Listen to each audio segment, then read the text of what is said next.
Okay, get it together, Nicolle. This is Burn This Book, a banned books book club where we, Nicolle and Eden, read a banned or challenged book twice a month and discuss its meaning, impact, and censorship to make it more accessible for all readers. This week's book is Harry Potter and the Sorcerer's Stone by J.K. Rowling, which was published in 1997. Yay! All right. Yeah.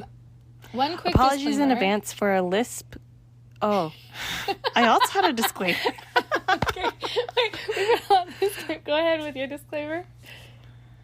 My disclaimer is that I got Invisalign, and so I have a heavy lisp. Whoa, I didn't even know that. This is exciting. On both of your teeth?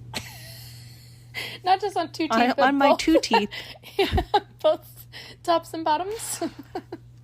Tops and bottoms. Very cool. My disclaimer was that my general mood today is dark and sad and anxious because I'm dealing with a lot of like crazy work stuff. My remote job just is making everyone go back to the office, but I'm remote and I'm nervous that they're going to lay me off, and it's just crazy. And so I have this coloring this conversation. So just know that the colors are dark. Yeah. Dark colors. Dark colors. Much like the villain in Harry Potter and the Sorcerer's Stone. Absolutely. I've had some comments lately that we are not clear about spoilers. We are very much a spoiler podcast. Yeah. And also, if you haven't read Harry Potter at this point. Yeah, if you don't know the plot, who are you? Pearl. Mother of Pearl. Crazy it came out in 1997. But that's coming from someone who's... Yeah, it is crazy. That's coming from someone who is currently on season 5 of Lost and somehow has remained spoiler-free. And if people bring it up today, I will say, no spoilers. About Lost. Yeah, about Lost. No spoilers. Yeah, because everyone's talking about it right now. Yeah. I don't know. In my circle, really, a lot of people are bringing it up. What the heck? They are. Maybe they know that you're watching it, so it's like top of mind. Like when someone injures their elbow, how you just can't help but like bump into that injured spot on their body, because it's like very much. Yeah. I wonder if that's kind of it, or if Lost is just a bigger part of the zeitgeist than I've given it credit for. I think it is. Gosh, that's so cool.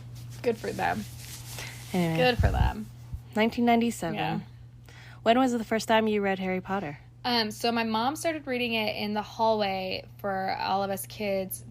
She'd read books in the hallway when we were all falling asleep. We started off with Little House on the Prairie. We got very bored. None of the kids in my family had the attention span for that. So she went straight to Harry Potter. And that was my introduction. And I saw the first movie in theaters. It scared me so much. Professor Quirrell's head thing. And I remember going to sleep that night and holding my sister's hand. Because it was like around Christmas time. We had guests at our house. So we were sleeping on the pull-out bed. And I remember in the middle of the night being like, Karina, can you hold my hand? And just because I was so scared. But I loved it, though. Like, I really loved it. And I remember that's around this time that I started reading it. Because I was like, maybe the movies are too scary for me, but I can do the books. So I think around second grade, I started reading them. And that would have been in 2000. About 2000. 1999, 2000. So, like, 2 years after they came out. Yeah. What about you? I think... So I was still living in Farmington, Connecticut, and I remember I picked it up because my neighbor was reading it, and I started listening to the podcast. Oh. Or not the podcast. Audiobook. This Thank podcast? You. This podcast. I started listening to this podcast, and I was really intrigued. So, wait, let me do the math really quick. Yeah. I moved when I was 10, I think. Yeah. So before 2002. Okay. Probably around the same age as you. I think that's when it got really big in America. I'm not sure the transition from England to America, but I feel like that's when people were really, really talking about it. It was like 1999, 2000 times. I listened to the audiobook, and I remember the distinct feeling. Like, I remember laying on my bed, and hearing the part where Professor McGonagall wanted to borrow wood from the class, and I was like, why would she want to borrow wood? I'm so confused. And then on my reread this time, I realized that like Harry also wondered the same thing. So I was like, okay, it wasn't just me. Like that was totally just misunderstanding the whole situation. You didn't know she was borrowing Oliver Wood. Yeah. Whom I was attracted to that exactly. actor when he was out there explaining Quidditch with his little black turtleneck. Yeah.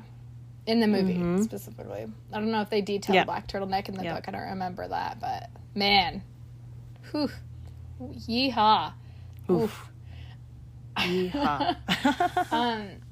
It's interesting because I never heard the audiobook, but I heard about the audiobook because so many people were like in love with that. Like they loved the guy who did the audiobook and they would talk about it. And I was always like, I'm not an audiobook person, so I don't know about it. And I remember being like young when I had these opinions. And it was, that was like a really big part of like my elementary school, middle school, were people talking about the Harry Potter audiobooks. That's pretty funny. It's really weird. Have you listened to them since? Like the audio? So you still haven't heard the Harry Potter Jim Dale? No, I still haven't heard them. But maybe it's time. Maybe it's That's time amazing. for me to redo it.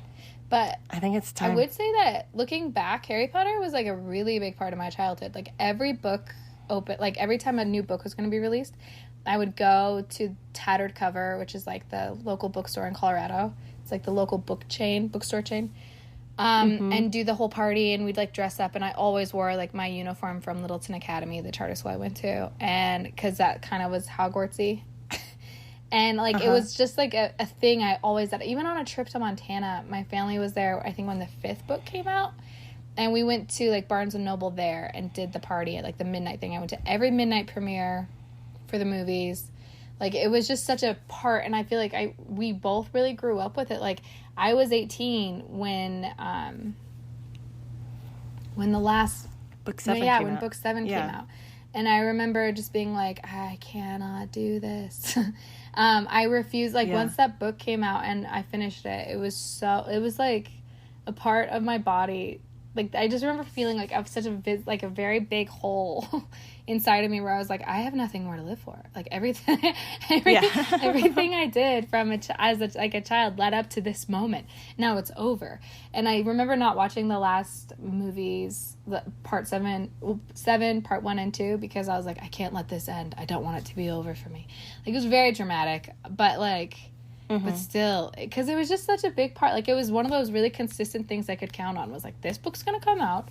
This movie's going to come out. Like, every year I could count on it. And I would never buy the book at Tattered Cover because it was more expensive. I'd always buy it at Walmart after the Tattered Cover party. Yeah. That was always how it went. And then we'd all, like, share it in my family. And there was always drama because, like, my brother would have the book and then he'd charge us, like, 50 cents a day to read his book. So we'd have to read it really fast. And, like, yeah, I just remember, like, it was such a big deal to not eat while you were reading one of the books. Like, you'd be like, I read the 4th book in 2 days.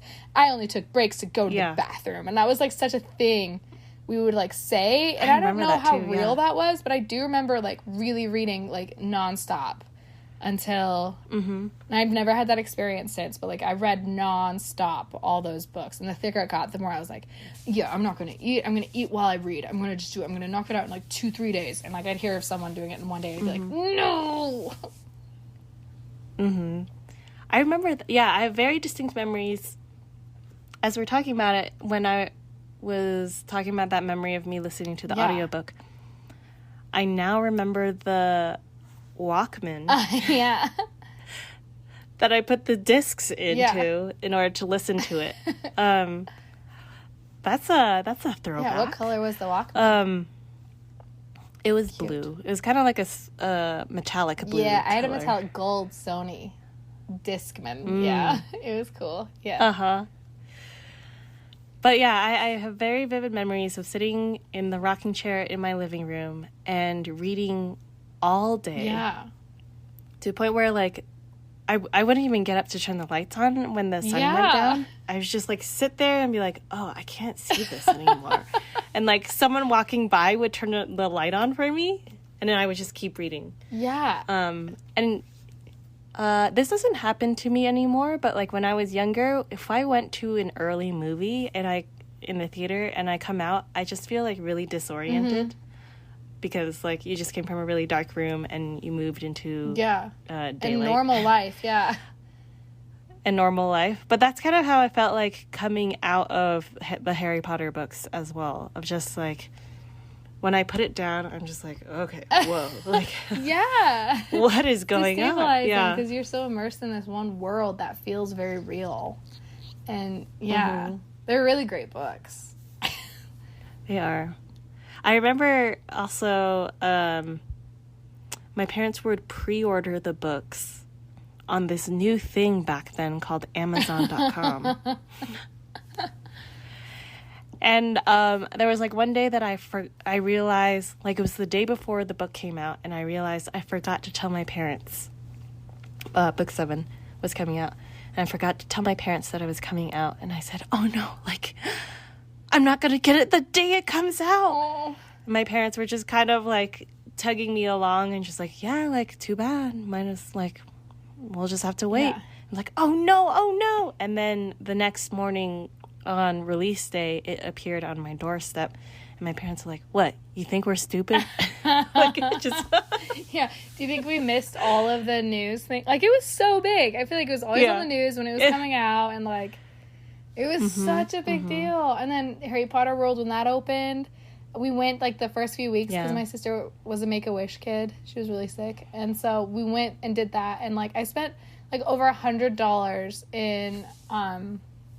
in Diagon Alley, like all the shops they had, just spending money on this like stupidest things. It was like $50 for a pack of like dumb little chocolate frogs that are literally just like Cadbury. I don't know, but I was like, I just went nuts because it was like, this is the only moment. And it just felt like this world that when it ended, it felt like my childhood ended. And I think a lot of people from our generation kind of can relate to that. Yeah. And then when J.K. Rowling started getting controversial, it was another death. You know? Mm-hmm. Yeah. Definitely. Yeah. Which maybe we should talk about a little bit. So, and we just want to express first and foremost that we support trans lives, and what's happening in legislation against trans children and trans people is legalizing genocidal actions. It's really scary. We're making it so certain people just don't exist in our society. And it's really wrong. And normalizing that is really scary. But with that in mind, J.K. Rowling has been under fire since 2020. So for like 3 years, she retweeted an op-ed piece that discussed people who menstruate and taking issue with the fact that the story did not use the word women in it, that it was using inclusive language, like people who menstruate. And that's where it began. And she wrote on her tweet, people who menstruate, in quotes, I'm sure there used to be a word for those people. Someone help me out. Woman, like making a joke, and saying, we don't need to use inclusive language for that. Women are women. And then she ended up tweeting even more. She wrote, if sex isn't real, there's no same-sex attraction. If sex isn't real, the lived reality of women globally is erased. I know and love trans people, but erasing the concept of sex removes the ability of many to meaningfully discuss their lives. It isn't hate to speak the truth.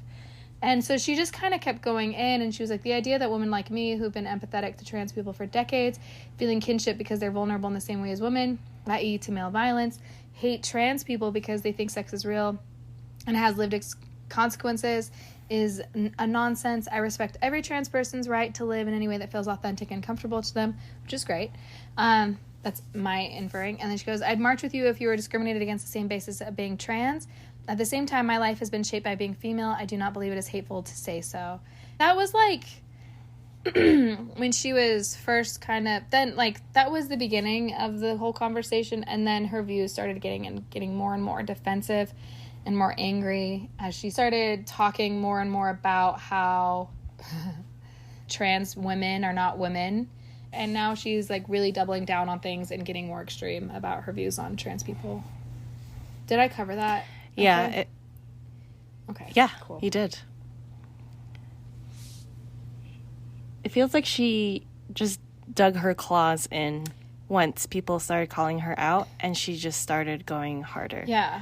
And I also think the timing of when she started doing all this is especially scary because she, like, well, not scary. The timing of when she started tweeting all of this adds an important context, because having a healthy conversation about sex and identity and the differences between discrimination and acknowledging that we're all victims, I think there's a nuance, and I think that is a good conversation, but it's not the most important conversation to have when we're all fighting for the same cause, which is just liberation, which is just access to healthcare, access to living life safely without the threat of being harmed because of the way we look or the way we identify, whether, you're trans or not trans. But, there are commonalities in that, and the way that she's deciding to find division is where I think it gets really hard, especially in a political climate like Trump's America 2020. It just was a time also when healthcare was being reexamined. It was just it was not a helpful conversation. She didn't add to the conversation in the way that we expected her to, so I think she fell off of a pedestal in a way, which made it even harder, because all she was doing was sowing division. And that, I don't know what she was gaining from that whole situation. I think she was gaining a different pedestal. I think there, because we saw that directly from her tweets, people who supported those went and harassed trans accounts on Twitter. So, directly because of J.K. Rowling, these things happened. People were hurt by them. And I think that's where her power comes from, I guess, is the people who are standing behind her right now. Yeah. I think you're probably right. I also think that she thinks that she's a victim of cancel culture. A lot of celebrities, I feel like, are getting clout by claiming that they're victims of cancel culture.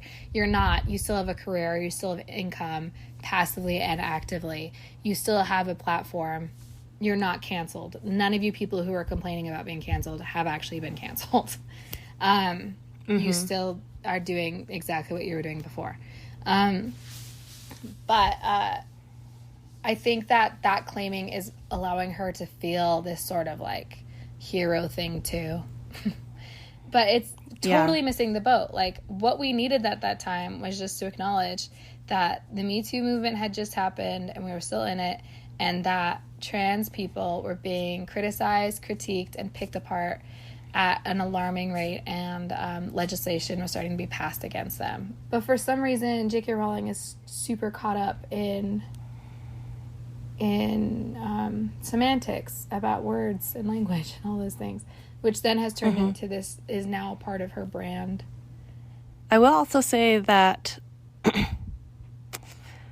there are bad actors on the activist side as well. 100%. J.K. Rowling and her family has been getting death threats and stuff like that, which is not cool, you guys. Absolutely. And I feel like this whole attacking and in defense of J.K. Rowling, it feels like a case study of both sides thinking that they're right. And it says a lot about a person. Just how they act when they think they're right says a lot about a person. Yeah.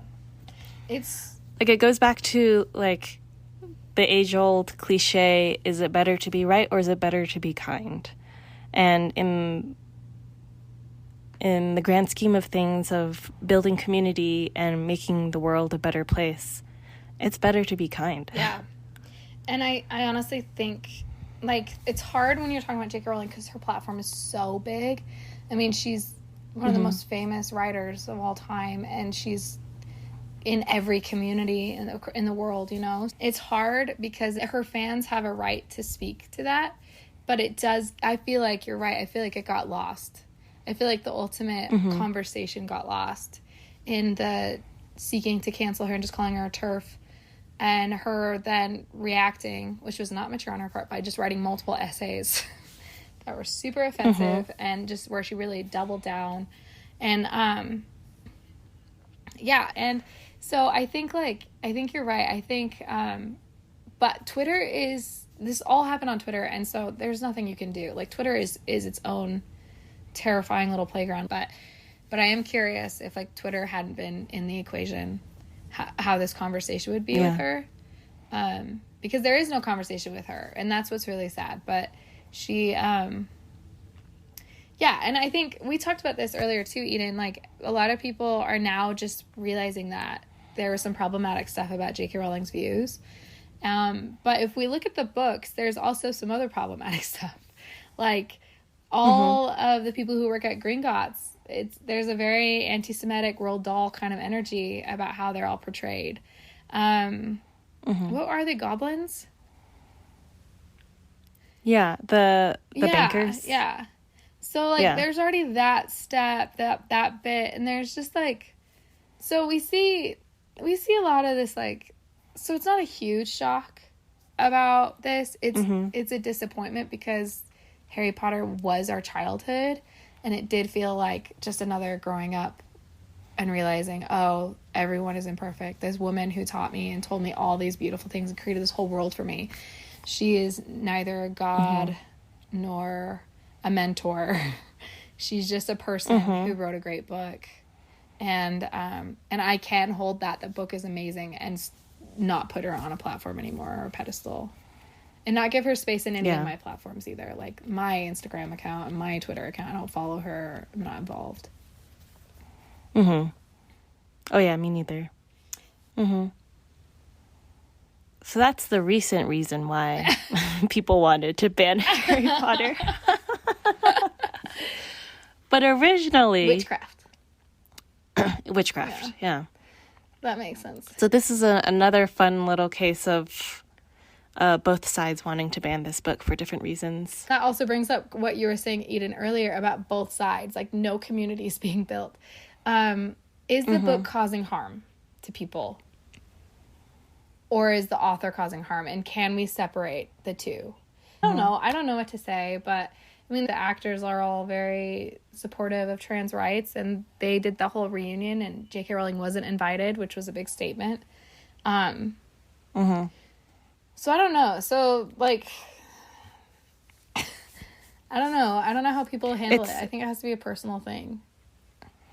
I think it is a personal thing, and I think that's the tricky part of, like, I feel like we're living in a society of all or nothing thinking and all or nothing activism. And so, like, very easily we could be called out by certain types of activists who feel that we shouldn't even have Harry Potter on our shelves. Yeah. Or even have had this episode. Yeah. I mean, it's another type of purity culture, I guess. It totally is. Yeah. Something I think about a lot, especially during the last 6 years with, like, different family members of mine having totally different political beliefs and perspectives. It came to this point where I had, in order for me to heal and to move forward, I had to look at everyone as, like, they're just in different places on the process than I am. And I had to be okay with acknowledging that certain ideologies are evil. You know, racism is evil. We can, you know, anything that divides or anything that separates family, I think is evil. When it's not community oriented, I think it's bad. I think when it's trying to separate community, I think that's a bad thing. And figuring out the ideologies, belief systems, and those type of things can be bad, but allowing nuance in the person, and it's a really hard thing to do. And it forces you to encounter and confront your trauma and confront a lot of horrible things, and also it forces you to be accountable for your own stuff too. Because if I'm forcing other people to be absolutely everything I want them to be, I would have to hold myself to that whole standard too. And I'm trying my best. I think it is a little bit different with people like J.K. Rowling, though, because she is so powerful And she does have such a platform that I do think it is okay to call her out and to be like, yo. But I also think that canceling is not the thing. Once again, this conversation requires nuance because, I mean, I'm watching the R. Kelly Final Verdict documentary on Netflix. And, like, he broke the law and abused people. And, like, if people weren't going to cancel him, there was going to be no justice because cancel culture allowed him to lose money at his concerts, streaming, all these other things, which eventually got him into the courtroom because he couldn't afford all the fancy lawyers and all that stuff anymore. So cancel culture enabled actual justice to happen. Whereas J.K. Rowling, she hasn't broken a law. She's sharing an opinion, even though it's an ugly opinion and evil. She, like, do we want her to go to jail? Do we want her never to work again? No, I want her to change her mind and I want her to use her platform for good. But this isn't, like, I just think that we lose focus of the goal. I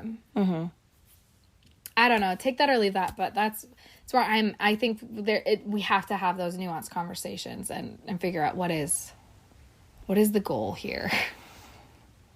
Yeah, totally. And even like nuance at the individual level, not the level of J.K. Rowling. Like that's a too many levels above to, like, it's easier to not have nuance with that, but like between you and me, like, I have the Harry Potter books on my shelves. Like, is someone I meet on the street going to give me that, like, allow me that nuance? Yeah. Of, like, yeah. And and that's what's hard, too, is, like, and I honestly think most people do. I really do. And I think that those who would judge you for having a Harry Potter set of books on your shelf are the loudest people on Twitter. You know, like, they're not, I think they're a minority, but they are very loud. I don't know.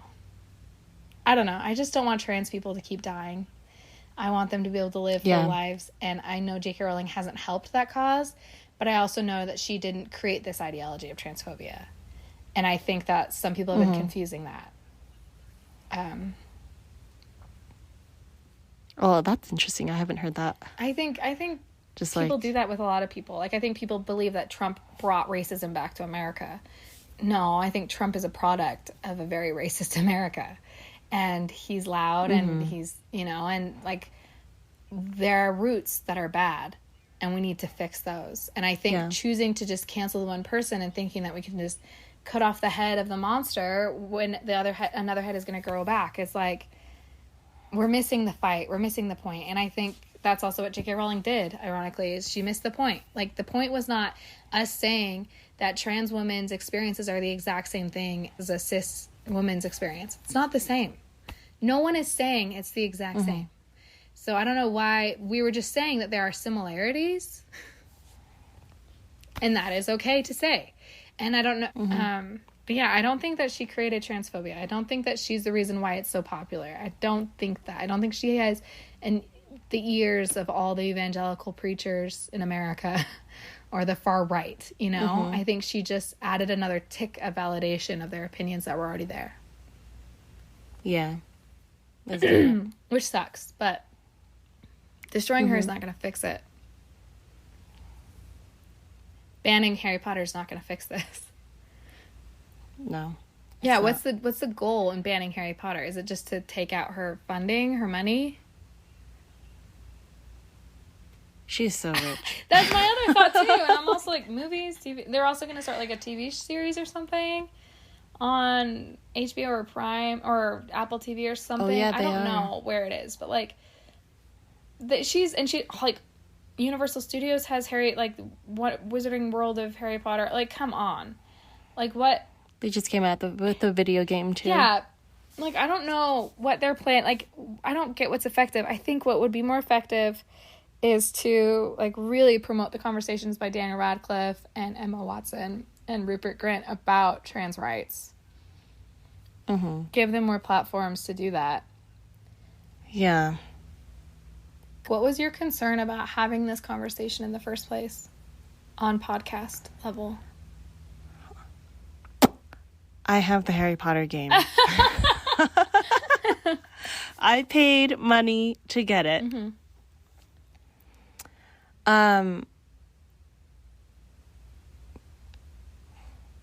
this is probably, maybe people might call this ignorance, but like I don't really think about J.K. Rowling when I think about Harry Potter. Yeah. I think about like everything we talked about in the beginning of this podcast, of like the nostalgia that comes from reading Harry Potter. I think the Harry Potter movies are incredible in that. Wait, when did Lord of the Rings come out? When we were in elementary school and middle school when they came out. I think the last one came out when we were in 6th grade. Let me look that up. Oh, okay. So I feel like Lord of the Rings and Harry Potter were the last movies to have a soundtrack that actually people can sing back to you, you know?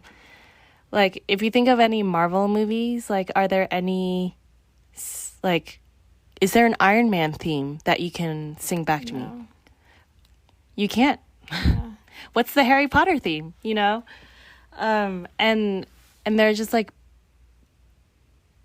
yeah, just like a lot of, this doesn't make sense at all. No, but keep going. Yeah, it doesn't, I don't think about J.K. Rowling.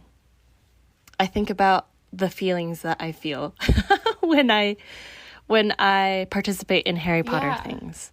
So I have a picture of myself downstairs at platform 9 3/4, where they pay someone an hourly wage to throw your scarf so it looks like you're running through the wall. At King's Cross. King's Cross. And I'm there with the cheesiest smile because I am so ecstatic that I am there. I have the Elder Wand sitting on my mantle. Absolutely. I have the Hogwarts Lego castle. And I have the Hermione and Harry Potter Barbies. Whoa. That was the thing Target I didn't know was there were selling for a Barbies. little bit when I was like in 4th grade. No one else has them, so I feel like I really snuck in right when they went. You did. So I guess that was like that was my worry coming into this of just approaching the all or nothing activism. Yeah. Being kind of like just like discounting everything else about me because I own a couple of things, and me buying from is she a billionaire? Probably. I'll look it up. Her net worth is $1 billion, but she insists that she's not a billionaire. That's as of February 2023, according to hopesofbrilliance.com. She insists she's not a billionaire. And it could be because she's donated a lot. I swear, I'm not transphobic. But I refuse to refer to trans women as women. But yeah, I own all of these things, but I very much support trans rights as well. Yeah. And I feel like, I don't know, maybe I should rethink that. If we live in a capitalist society, like, vote with your money kind of thing. And I also don't think that you not buying Harry Potter stuff, reading Harry Potter, is going to make a difference. Maybe that's also ignorant in my part. I'm trying not to eat at Chick-fil-A because I know that money goes directly to lobbying against LGBTQ rights. But also, like, I don't know. I don't want to do this, like, nihilism thing, but, like, I don't know one group that I can. Mm-hmm. Even my job, my boss donates a ton of money every month to Mike Lee and all these other, like, far-right politicians. And my work at this job is contributing to that. I just found that out. So, like, it's just, there's so many choices, and I think you can get mad about J.K. Rowling and really do something about that if you want to, and we applaud you if you don't want to have Harry Potter in your home, but you do not have a right to tell anyone else that they're not allowed to read Harry Potter. Like, I think that's the bottom line when it comes to cancel culture and burning books, is like, that censorship is really scary. Even J.K. Rowling censorship, she still can say what she wants. doesn't mean she's right. It doesn't mean that her opinions are good. But that is part of the deal. Mm-hmm. Which sucks. I guess that's why politics are so messy. I guess that's why they say politics are a little messy. Yeah. Chicken or the egg? Chicken or the egg. But I think we can all say that, like, if J.K. Rowling came to my city to talk, I probably wouldn't go see her. I definitely would not pay money to see her talk. Because... I don't think I would Yeah, because I don't want to hear what yeah. she has to say. Like, I really don't agree with her takes on things. But I do, yeah. But my nieces still read her books and love Harry Potter. Like, Harry Potter. Your nieces were so cute. Yeah, they love, and like the things they learn from Harry Potter are so beautiful and so cool. Which is really interesting that this, just talking about J.K. Rowling already makes you feel uncomfortable, uneasy, because it's so heated when I don't think it needs to be. But it is, like, we can all just say, what she says is bad. Mm-hmm. What she says is bad. And I think, like, me never having touched her other books at all, like, even pre-controversy around with her transphobia, I think that just speaks to, like, how I don't care about J.K. Rowling. You know, I just care about Harry Potter. It's like, oh, she wrote another book? If it's not Harry Potter, no thank you. Truly. And I think a lot of people speak to that. I mean, I would love to see the numbers of how, I guess we could look them up. I'll look them up. How many people have bought her other books, you know, if they ever were bestsellers. I'm sure the first one she wrote after Harry Potter was, because, you know, the momentum. And, like, and also the new Harry Potter movies. I don't think it did well. Yeah, the new Harry Potter movies have not gone crazy. Like, the Fantastic Beasts are trash. Yeah. Let me tell you, I think the greatest atrocity of the Fantastic Beasts movie. Yes, please tell me. Actually, there are several. Okay. I never watched them. But one of them, you never watched them? So Johnny Depp is the bad guy, right? He's also, like, Dumbledore's lover, right? Yeah. But he, before that, he like polyjuice potioned or something else to be Colin Farrell. Oh, goodness. And I think that was their mistake, was replacing Colin Farrell with Johnny Depp. You already had such a perfect actor. Yeah, that feels unnecessary. Did you ever see Imaginarium of Dr. Parnassus? Yes, the Terry Gilliam. Is his name Terry Gilliam? Well, that one film. Because I was talking to my boyfriend about this week because he had never heard of it. And I was like, yeah, it's crazy because this was Heath Ledger's last movie. Heath Ledger died in the middle of making it. So instead of changing everything, they kept all the scenes of Heath Ledger, but they just added more actors to portray Heath Ledger. So, like, he was going to be, like, the same character would exist in this movie, in this plot, but new actors would come in and be that person. And two of the new actors were Jude Law, well, three of them, Jude Law, Colin Farrell, and Johnny Depp. So I wonder if the Grindelwald people were like, oh, Johnny Depp and Colin Farrell did a really good job with this, with being the same person. Let's do it again. Because, like, you know? And they'll be in love with the other person that played oh, yeah, the same Jude man. Law, wasn't it? Jude Law. Oh, my gosh. Yes. Yeah. Huh. Maybe the casting director was like, interesting. Maybe. Yeah. Yeah, I don't know. It's interesting to know that you're so nervous about talking about this. I believe that our listeners listen in good faith. I don't think that they're all going to be like, you guys are so stupid. I think that the fact, like, I think just having these conversations, though, is really critical to counter censorship. I think it's okay to say where someone is wrong or where you feel someone is wrong, and then use your activism to show up at those marches and those rallies and your votes and donating money to those causes. I don't think I feel like so many people want pop culture to be the only stage for activism. I think that is fraught. I think that we need to actually be participating in our communities. I think pop culture is an awesome place if you do feel like your activism is there, but I would challenge people not to stop there, because I don't think it's as effective as actually working with the trans people in your communities and working with local politicians to affect change, making sure hospitals are safe places for trans people to go and get care, making sure bathrooms are safe, making sure schools are safe, you know, like, I think we think pop culture is the only stage because it's easy. It's easy to just be like, I don't buy that, or I don't watch that movie, and then feel like you've done activism. Mm-hmm. Or I called J.K. Rowling Lord Voldemort on Twitter. It's not totally, that's not activism. That's not a collective, that's not an action for the collective good. All that is yelling at somebody. But yeah, J.K. Rowling's gotta stop. I'd love for her to write something good. Gosh. Man. Yeah. I have a funny mantra that I say to myself. Yeah. If I want to leave a conversation that is going nowhere. Are you saying that's what's happening right now? No. Okay, Eden. This is how you exit. Really cool. I get it. Okay, what's your mantra? My mantra is, that's their trauma. It felt very like hand washing for me. It's very my grandmother's hands just from like, that book.